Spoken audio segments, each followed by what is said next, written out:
Welcome to our latest webinar for corporates. In this series, we'll be examining recent events and looking ahead at what might be in store for financial markets and the economy. And good morning, everybody. Well, it's been an amazing quarter in terms of where we started it, where we finished it. So the first quarter, if it's indicative of the rest of 2022, is demonstrating that volatility is back in terms of movements in FX markets, and that the certainty that we had around the global economic recovery has been shaken by events in terms of geopolitical events, with the Russian invasion of Ukraine, but also with regard to just how high inflation has climbed. I don't think that markets were anticipating that, and they have altered their interest rate expectations accordingly.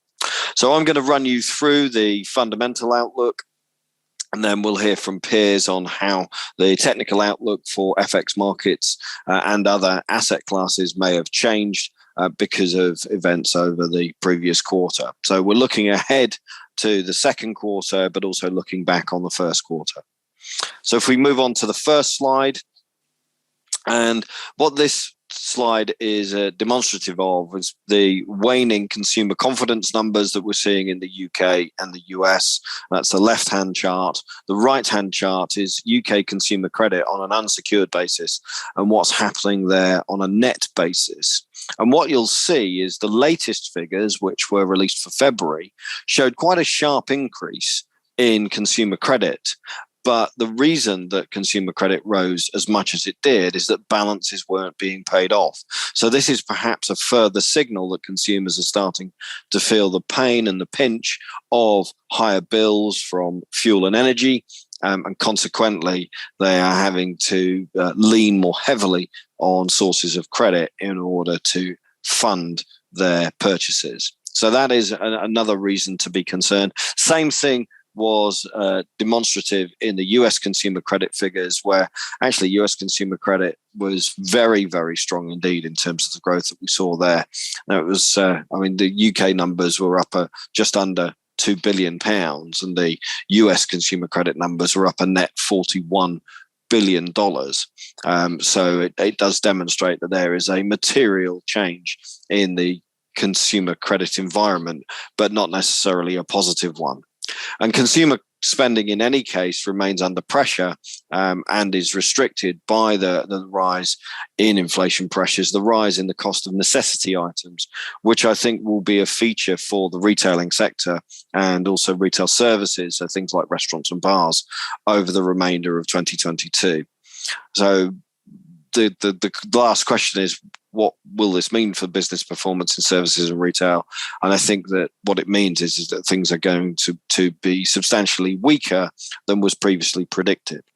So if we move on to the next slide, and this is the forecast that we saw from the IMF back in January 2022, and the table on the right-hand side is just how much the forecast for 22 and 23 had changed from the October forecast. Now, the new figures from the IMF are released on the 19th of April, and it's a question of just how much the forecast is downgraded further from those January figures. So we would expect them to be downgraded, and it's a question of how much. I think you're probably taking a further 0.5 percentage point off of global GDP growth, but that global GDP downshift is going to be coming more from Europe and the UK, and to a lesser extent the US, than it will come from Asia. I don't expect to see the same sort of negative outturns for Asian economic activity, albeit that Japan might be one of the key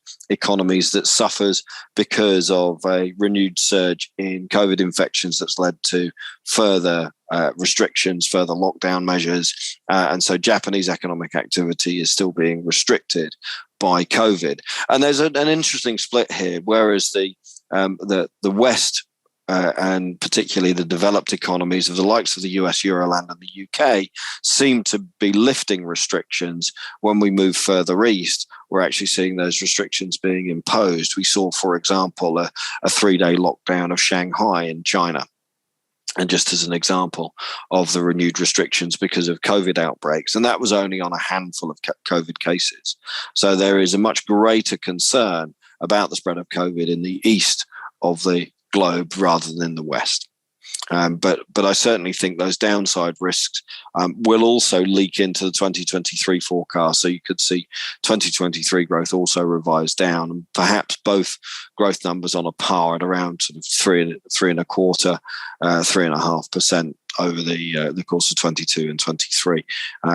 Clearly skewed by stronger growth in the east, so that will factor in some intensified risk of a potential recession in the Western economies. We move on to the next slide, and we look at interest rate expectations, and really what this chart demonstrates is that for the UK and the US. The lines are actually wrong here. It's the red line is the European Central Bank, and the green line is the UK. You can see that there's been a shift as far as expectations are concerned. So UK interest rate expectations are now underneath where the US interest rate expectations are. US interest rates are expected to climb to around 2.5% to 2.75% by the end of the this year, and then higher still in 2023. UK interest rates are looking to peak in the sort of 2.25% range as far as the markets are concerned. We still think that those interest rate expectations for both the UK and the US are way too high. And as far as Euroland is concerned, we think that interest rate expectations are also too high, but clearly by much less than in the other economies. Notably as well, we're already seeing that higher interest rate expectations, which have fed through onto higher yields across the UK, US and Euroland yield curves, are having an impact on both business investment and also mortgage applications and borrowing intentions from consumers. So there is clearly, I think, in the second quarter and beyond of this year, a substantial downside risk versus market expectations of where interest rates will print in the UK and in the US. More so in the UK, I think, because I think there are greater downside risks to economic activity for the UK, and the UK's economy is less developed in its recovery versus the US's. So the US might go harder for longer in terms of their rate increases. But if you look back at that blue line and see what happened in the US in 2018, 2019, prior to the COVID pandemic, what you were actually seeing was interest rates being reduced fairly substantially, even ahead of that pandemic hitting. And that did demonstrate that as US interest rates climbed and got towards 2.5%, 3%, that the markets were much less confident about the sustainability of recovery in the US. I think we could be seeing a repeat of 2018, 2019 in this latest bout of rate increases. The US Fed is likely to raise interest rates by 1% in each of the next 3 meetings that they hold. But by that point, I think the US economy might well be demonstrating some signs of economic pain as well, alongside the UK, and consequently forecasts beyond the next 3 meetings are much less certain than perhaps the markets are pricing for. So if we move on to the next slide and we look at why central banks are raising interest rates as aggressively as they are, this is what they fear. So looking back at the 1970s, this is actually a chart from the Federal Reserve. What you saw were 2 supply side driven shocks. So oil price shocks driven in turn by OPEC hiking aggressively the price of oil. And what that led to was persistent inflation. So that's why central banks are potentially prepared to provoke another recession in their economies in order to prevent these inflation shocks being embedded into expectations.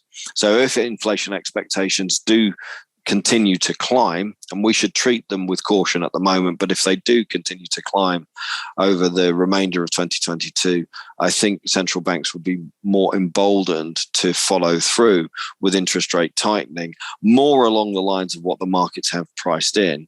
If instead you start to see inflation expectations retrenching, then I think that it's more likely, as we believe, and certainly as I believe that interest rates in the UK will peak somewhere in the 1.25% to 1.5% range, rather than the 2.25% to 2.5% region that the markets are predicting. And as for the US interest rates, I think they would fall well short of the 2.75% to 3.5% region that some members of the Federal Reserve, particularly James Bullard, who's an FOMC member, is predicting for not 2023, but actually by the end of 2022. I certainly think that is overzealous and could create conditions that see a very sizable recession in the US as well as in other developed economies in the West. So just watch out for that, because I think the reasons are sound for trying to control inflation, but the potential damage to economic activity grows larger by the day. If we move on to the next slide as well, I think there are some signs that the commodity prices might be peaking. That's certainly been helped by the fact that oil prices have slipped back from their peak of $139 a barrel to around about $105 a barrel. As for gas prices, they were around £4 to £6 per therm at one stage. They're now down in the sort of £1.80. That's still elevated because pence per therm in the UK is normally around sort of 25 to 50 pence. So still very elevated, but a long way short of where they peaked only a month or two ago. So natural gas prices and oil prices are down. That will then additionally feed through into the cost of agricultural products, things like fertilizer that is used to grow crops. And those should come down in price as well from the peaks that we've seen there. And we're also seeing some of the other commodity prices like those of metals coming off as well. So it suggests that we might be reaching a peak in the commodity index, the CRB index. But it's too soon to say when we'll start to see sharp falls in commodity prices driven by lower levels of demand. We are seeing low levels of demand for things like oil and gas, and yet the prices are still very elevated. So that implies that there is still a restriction in supply. So if we move on to my final slide and we look at what's happening in the foreign exchange market, well, what we've seen over the course of the first quarter was the dollar made some very impressive gains. It gained further against the likes of sterling, the euro, but in particular the yen, and we've seen it reaching about a 20-year high over the course of the last 24 hours. So dollar yen is actually where a lot of the action is at as far as the foreign exchange markets are concerned, and that move through 126 that we saw earlier on today is demonstrative of the ongoing pressures that the yen is facing because of widening interest rate differentials, but also because they're in a different place as far as coronavirus is concerned. I think there are still some risks as far as the forecast that you see in front of you, down to the downside as far as sterling dollar and euro dollar are concerned.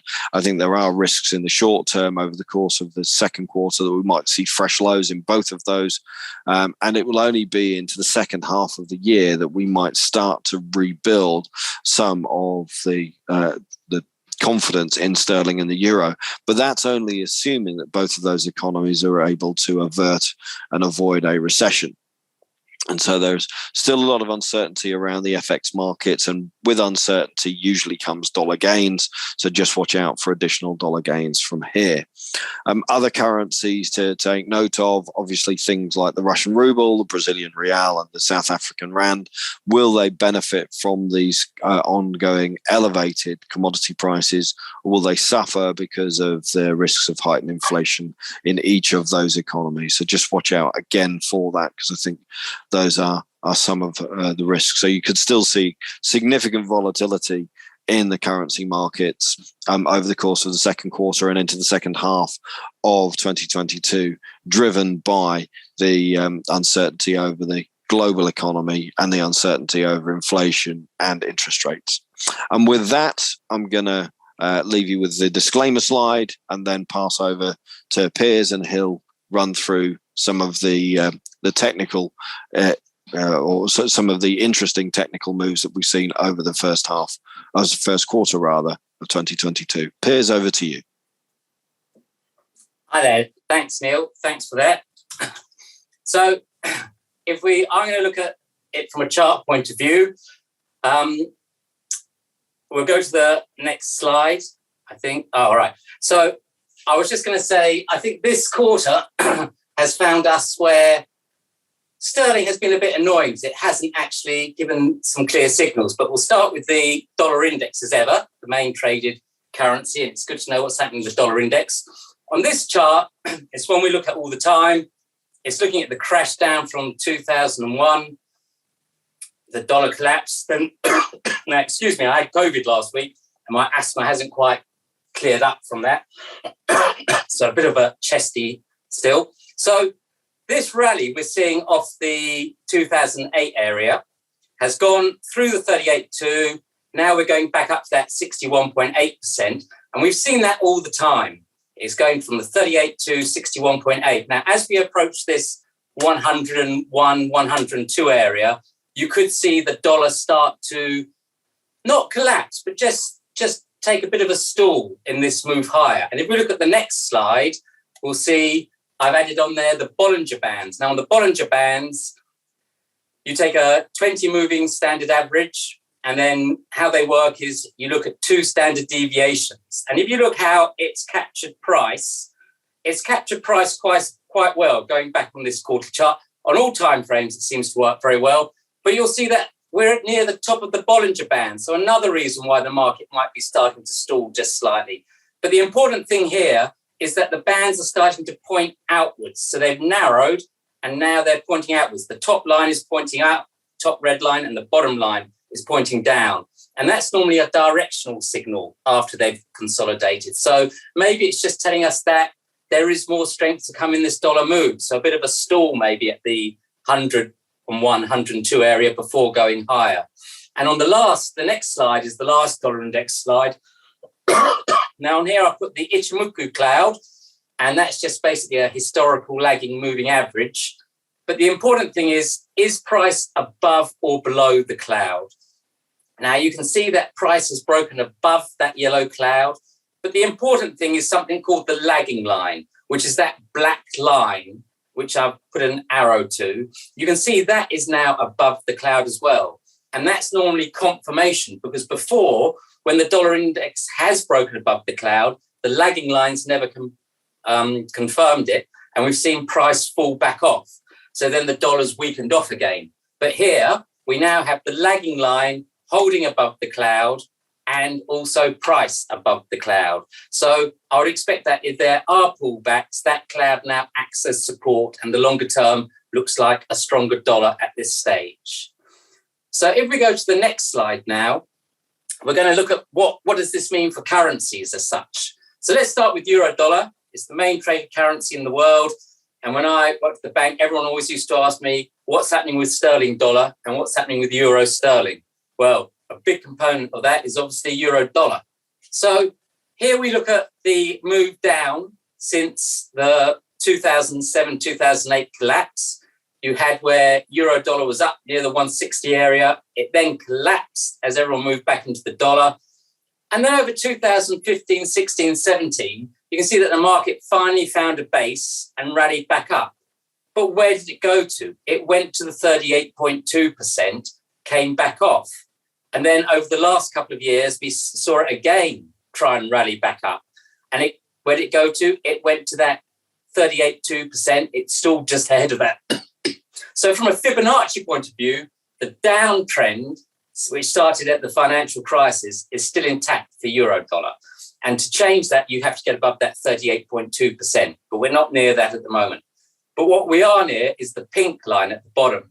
So I've drawn a pink trend line going up. Now, last quarter, you can see that price managed to spike and rally off there. So the buyers came in, and that's where they have to buy it on that trend line.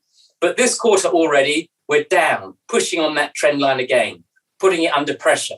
And the risk is if you break below there, then I think things are looking very bad for euro dollar, and we could see quite a bit of a move lower. So if we go to the next slide, Here's the quarterly chart. I've also put the Ichimoku cloud on here because, again, I talked about you can use the cloud as support and resistance. So we've seen that price broke through the cloud and the lagging line is below the cloud. But each time that price has gone back up to the cloud, it has acted as resistance and it's fallen off the cloud. So from a quarterly point of view on euro dollar, with the Ichimoku cloud, it's still looking negative at this stage. And on the next slide, we're going to look at a few trend lines. Now, this is a bit confusing because you can draw different trend lines on. But I think the one thing to note is that you have the long-term trend line from the start of the euro back in around 2000 time. And that black trend line hasn't broken yet. So price bounced off it last quarter and rallied back up. We also have a trend line, two shorter term trend lines from 2006, 2007. The pink one, which is the top one, has broken. And that has now taken us down to the bottom two trend lines, which are under pressure. So we haven't closed below the bottom two trend lines, but if you close below them, that's negative and would open up the 104 area for euro dollar. But there is one glimmer of hope on here. If they're looking there saying, where's a reason that you could say euro dollar could turn round and go back up? It's the orange dashed line coming down through the top. So you broke above that trend line, rallied, and we know why it stopped. It stopped with the Ichimoku cloud and the 38.2, and then it's come back down. So if you're pinning hopes on a rally, you want it to go down, find that trend line and bounce off there. But at the moment, the risk is probably a move down towards the bottom lines that on that chart. Now, it's a long time to wait a quarterly each time. So I think what we could do is look at the monthly chart and look at the 107.50, 107.75. And while that's holding above their price, while price can hold above 107.50, 107.55, maybe it's going to have a bit of a rally back up off these bottom trend lines.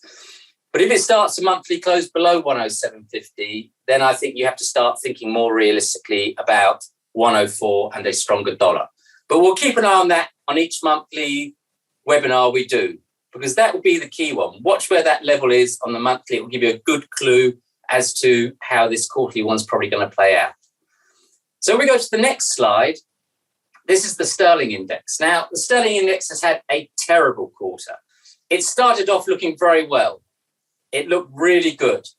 So why has it gone terrible? Because we've looked at this chart since 2016. And if you watch these webinars or come in the office when we used to do the presentations, we had the collapse down of the sterling index, which started in 2015 and went down to 2017.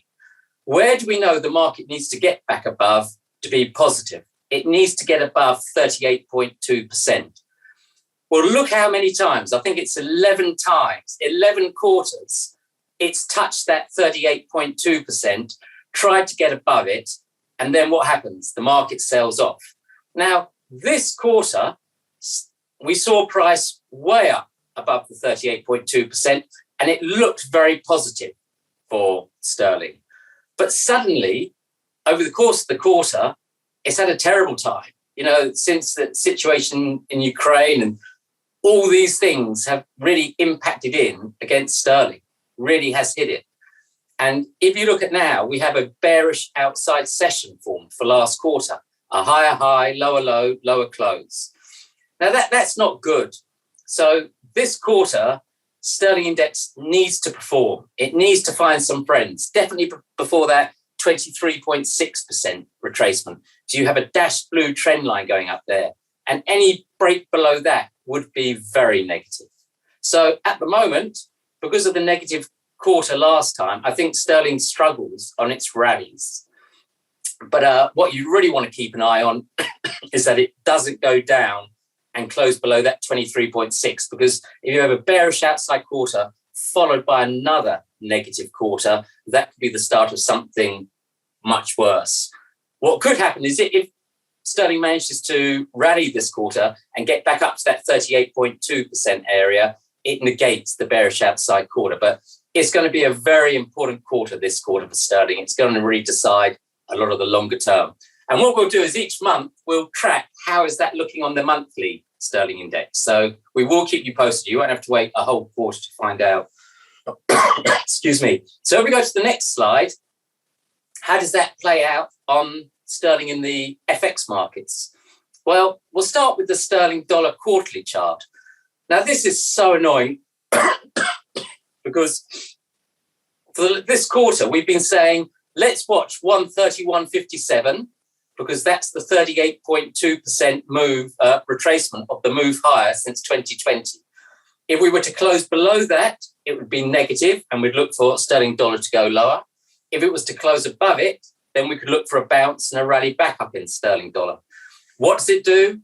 It closes right on 31.57 area. So that shows me the market's not convinced either. The market's not sure which way to go. You had a doji the quarter before last and you haven't really closed below that. You've tried spiking below it. But it leaves us in a bit of a limbo, which is annoying.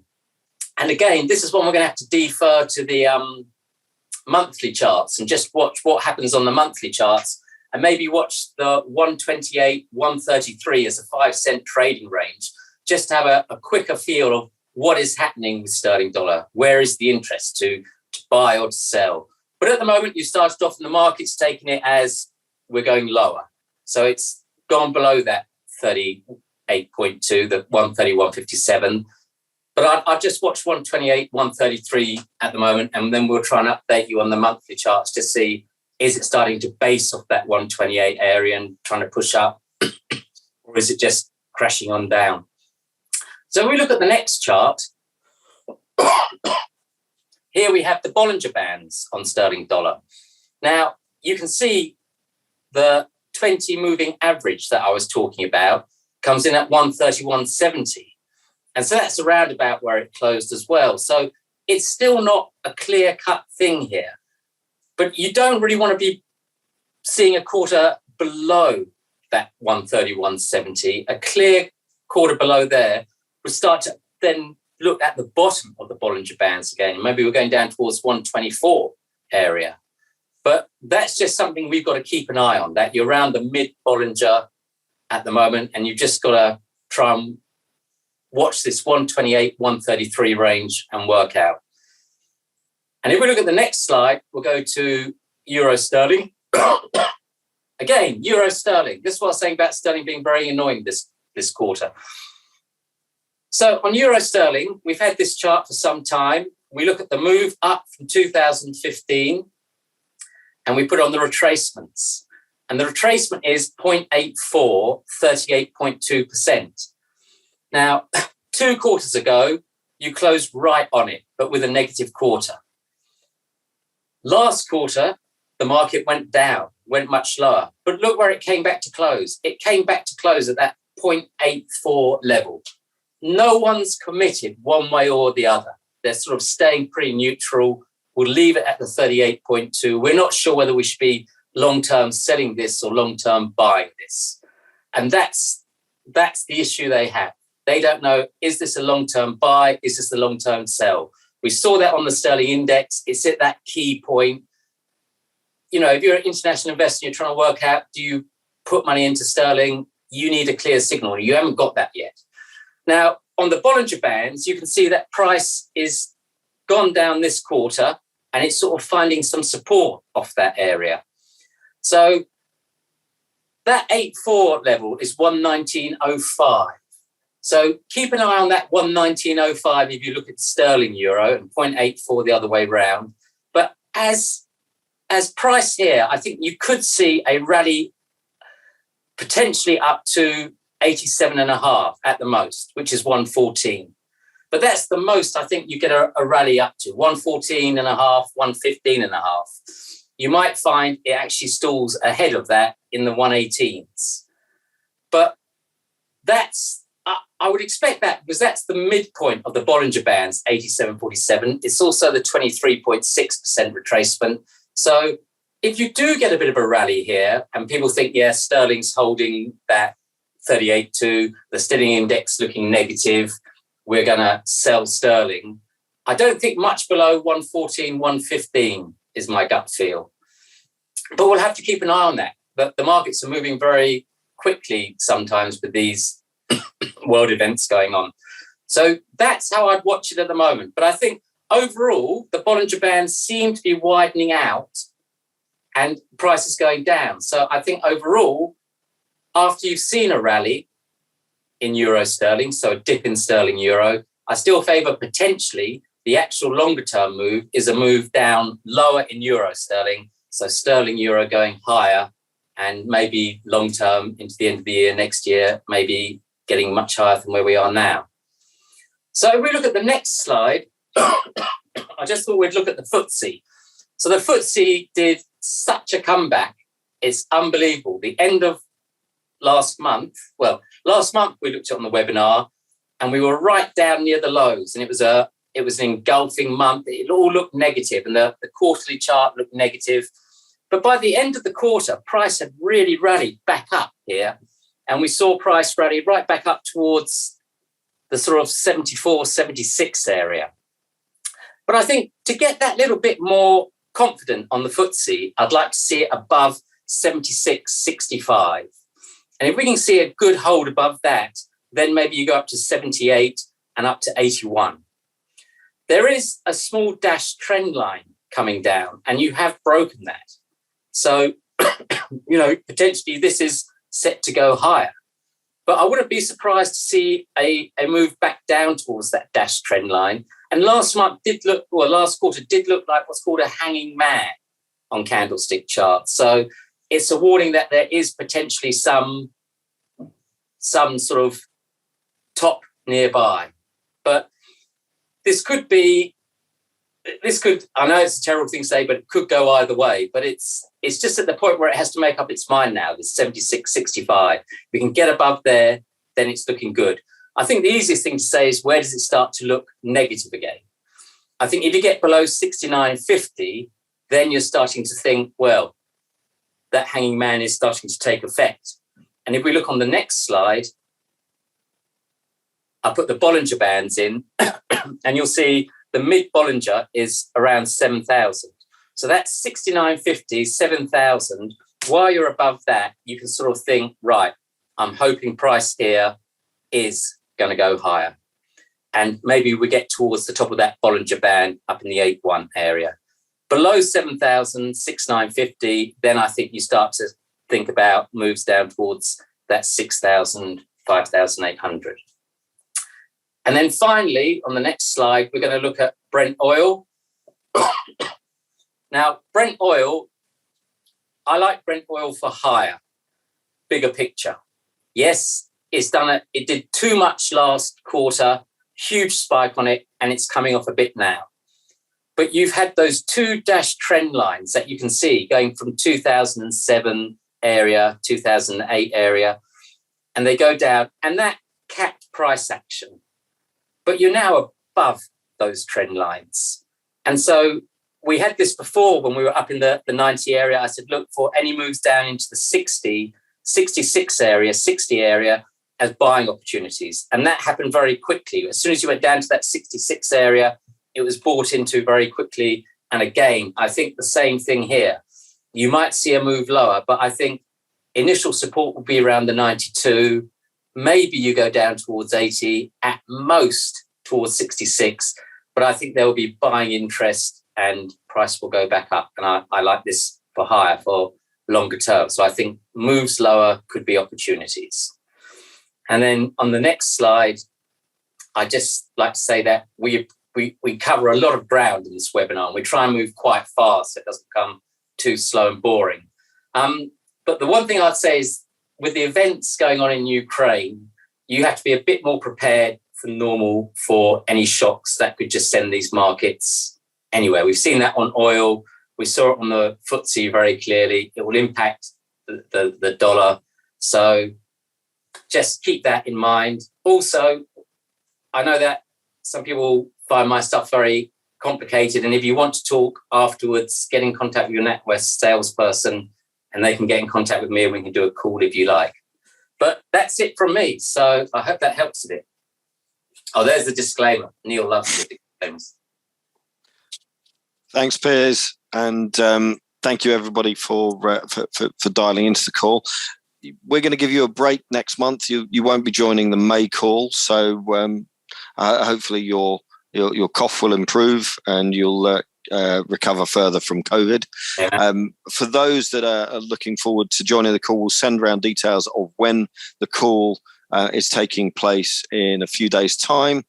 With a reminder for you, remembering that May is a key month in terms of Monetary Policy Committee meetings from the Bank of England and also FOMC meetings from the Federal Reserve. So hopefully we'll get you to join onto that call. But thank you very much for dialing in and listening to us again today. We hope it's been helpful, and we wish you the best in terms of the end of the month. At the end of this month and into May and the second quarter and beyond. So thank you very much for dialing in, and goodbye.